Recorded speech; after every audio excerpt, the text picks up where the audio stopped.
నుంచి జిల్లలు కూడా డ్రాప్ తీసుకొచ్చిన. అక్కడేమో 18 కిలోమీటర్లు వచ్చింది. ఈడికి వచ్చి ఒక 500 మీటర్స్ని ముందరనే దిగిపోయారు. అయితే 226 బిల్ వేస్తే వాళ్ళు వెళ్తున్నారు కదా, వాళ్ళ కస్టమర్స్ లేడీస్ ఉన్నారు.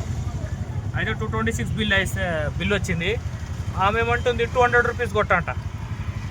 ఎందుకు మేడం అంటే 1 కిలోమీటర్ ముందరనే దిగిపోయినాము అంటే, సరే మేడం నేను దింపేస్తా, 500 మీటర్స్ ఉంది దింపేస్తా, 226 కొట్టండి మేడం అని చెప్తే, అట్లా కాదు బాబు, నేను కిలోమీటర్ ముందరనే దిగిపోతున్నా కదా, నేను 226 ఎందుకు కొట్టాలంట. అదే మేడం కంపెనీతో మాట్లాడుకోండి ఒకసారి, కంపెనీకి కాల్ చేసి చెప్పండి 226 కాదు 220 కొడతాము, కంపెనీ వాడు తీసుకోమంటే నేను తీసుకుంటా అని చెప్పిన.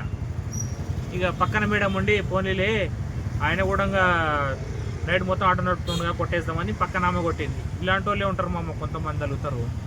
అంటే ఇక్కడ నుంచి 500 మీటర్స్ పోయినా కూడా 20 రూపీస్, లోకల్ ఆటో అయితేనే 20 రూపీస్ తీసుకుంటాడు. అంటే మనం ఒక 500 మీటర్స్ వాళ్ళ కోసం పికప్ పోతున్నాం కదా, మన కిలోమీటర్ 2 కిలోమీటర్ నుంచి పికప్ ఏమో 1.5 పోయినా కిలోమీటర్ పికప్.